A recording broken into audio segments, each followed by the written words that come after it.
उत्तर प्रदेश के उन्नाव में रविवार रात मुस्लिम समुदाय के कुछ लोगों ने बिना अनुमति जुलूस निकाला और हंगामा खड़ा कर दिया। जुलूस के दौरान पुलिस ने हालात को नियंत्रित करने की कोशिश की, लेकिन उसी वक्त भीड़ ने पुलिस टीम पर पथराव और हाथापाई शुरू कर दी। इस अचानक हुए हमले में कई पुलिसकर्मी घायल हो गए और इलाके में अफरा तफरी का माहौल बन गया।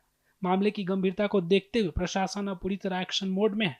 गंगा घाट कोतवाली पुलिस ने कुछ लोगों पर नामजद और लगभग 25 से 30 अज्ञात लोगों के खिलाफ एफआईआर दर्ज की है। इन सभी पर धमकी देने, मारपीट करने, सरकारी कामकाज में बाधा डालने और यहां तक कि बच्चों को आपराधिक गतिविधियों के लिए उकसाने जैसी गंभीर धाराएं लगाई गई हैं। उन्नाव में भारतीय नागरिक सुरक्षा संहिता की धारा 163 लागू है, जिसमें बिना परमिशन के किसी भी जुलूस या आयोजन को नहीं किया जा सकता है। इस संबंध में थाना गंगा घाट पर सूचना मिली कि कुछ लोग जुलूस निकाल रहे हैं, जिसके संबंध में जब वहाँ थाना गंगा घाट की पुलिस गई तो वहाँ पे कुछ महिलाओं और बच्चों द्वारा जो है सरकारी कार्य में बाधा डालने का प्रयास किया गया, जिसके संबंध में हिरासत में लेकर के 5 लोगों को लाया गया और इसके बाद उसमें सुसंगत धाराओं में मुकदमा पंजीकृत किया गया है और 5 लोगों की गिरफ्तारी हुई है, जिसमें 8 नामजद हैं और 25-30 लोग अज्ञात हैं। इसमें विवेचना चल रही है। सर, फोर्स की क्या स्थिति अभी वहाँ पर तैनात है, हालात कैसे हैं? सामान्य है पूरी तरह से स्थिति, और उसमें हमारी फोर्स लगातार जो है भ्रमणशील है और वहाँ पे पर्याप्त पुलिस बल लगाया गया है। तो वही लोगों ने भी घटना की जानकारी दी और बताया कि छोटी सी बात बड़ी बन गई और माहौल बिगड़ गया, जिसके बाद पुलिस आई और मामले को शांत किया।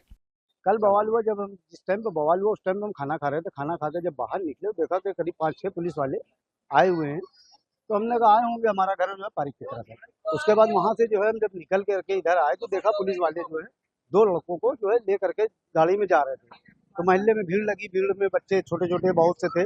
उनसे जब पूछा गया तो क्या हुआ, कहने लगे आई लव मोहम्मद का नारा लगा रहे थे ये लोग, इस वजह से तो 2 लड़कों को उठा लिया।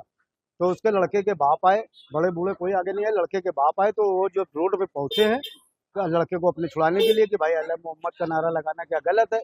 और यहाँ पे किसी को कोई भी गतिविधि मालूम नहीं थी, सिर्फ इतना मालूम था कि ये छोटे छोटे लड़के हैं, इन्होंने जो है बगैर इजाजत बगैर किसी के पूछे हुए जबरदस्ती का जुलूस निकाल दिया। तो यहाँ डांटा भी गया, लोगों को समझाया भी गया कि भैया आप लोग जो है ऐसे कोई काम मत करो जो प्रशासन को दिक्कत हो या हम लोगों को दिक्कत हो। ये मामला था। जिले में धारा 40 लागू थी, जुलूस निकाला गया। जब पुलिस द्वारा जुलूस रोकने का प्रयास किया पुलिस जब पुलिस नारे तक लगाए गए, नारे तक लगाए गए हैं, लेकिन इसके बारे में मुझे मालूमात नहीं थी, बिल्कुल मालूमात नहीं थी। उसके बाद जब पता चला है तो लड़कों को, बच्चों को, छोटे छोटे बच्चे थे उसमें नाबालिग टाइप में, तो उनको डांटा है।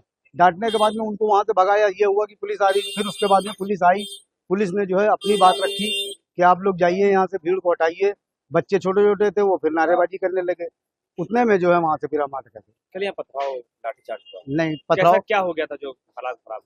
ऐसा क्या हो गया था, क्या मतलब पहले हालात खराब हो गए जब वहां से उधर से पुलिस वाले क्या किससे बात कर रहे थे, किससे नहीं बात कर रहे थे, अब ये वही जान सकता है।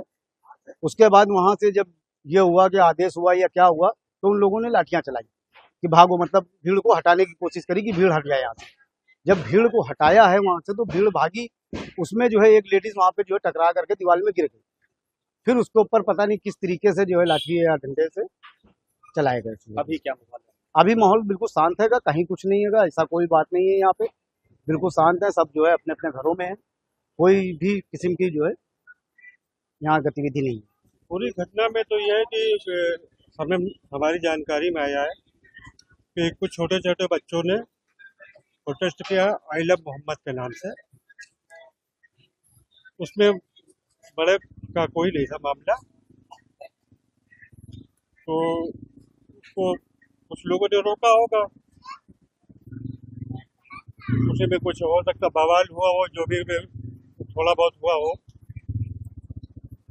लेकिन हम लोगों से कहना चाहते हैं, अपील करना चाहते हैं कि माहौल यहाँ का बड़ा खुशगवार है, अच्छा है, और सबसे हम शांति की अपील करते हैं कि अपने मोहल्ले में, अपने शहर में, अपने कस्बे में शांति बनाए रखें लोग। यही हमारी अपील है सबसे।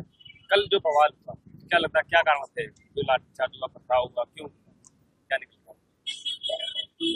लाठीचार्ज क्यों हुआ, हमारी जानकारी में आया है कि बच्चे प्रोटेस्ट कर रहे थे और हो सकता प्रशासन ने इसको रोकने की कोशिश की हो, क्योंकि छोटे छोटे बच्चे थे, कोई समझदार था नहीं।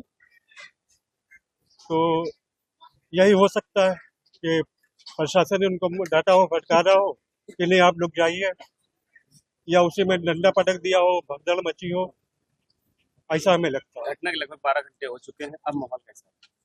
अब तो माहौल बहुत अच्छा है, आप देख रहे हैं यहाँ पर कि सब बेहतर है, कोई दिक्कत वाली बात नहीं है। और हम लोगों से फिर एक बार अपील करते हैं कि शांति बनाए रखें। वही धर्मगुरुओं ने भी इलाके में शांति बनाए रखने की अपील की है और किसी भी अफवाह पर यकीन न करने की बात कही है। मैं शहर उन्नाव और जिला उन्नाव के तमाम बाशिंदों से अपील करता हूँ कि शहर के जो हालात दिन ब दिन बिगड़ रहा है उसको बेहतर बनाने की कोशिश करें। प्रशासन की तरफ से भी है कि कानून व्यवस्था को बना के रखें, और मैं भी आपसे गुजारिश कर रहा हूँ कि कोई ऐसा काम ना करे जो कानून के खिलाफ है। आई लो मोहम्मद कहने की पाबंदी नहीं है, आप आई लो मोहम्मद कहिए, लिखिए, सब कुछ है, लेकिन अगर इसके ताल्लुक से कोई जुलूस निकालते हैं तो बिना परमिशन ना निकालें। अगर आप अपनी बात शासन तक पहुँचाना चाहते हैं तो मेमोरेंडम की शक्ल अपनाएं, ख्वाह 4-5 आदमी मिलकर अधिकारी को दें या अधिकारी को खुद अपने मकाम पर बुलाकर दें। किसी तरह का अपना तफरी का माल ना हो। नौजवानों को आप समझाएं, वो जज्बात में आ रहे हैं, उनको कानून नहीं मालूम है, कानून क्या है। लिहाजा शहर उन्नाव के माहौल को शांतिपूर्ण बना के रखने की मैं आपसे अपील करता हूँ।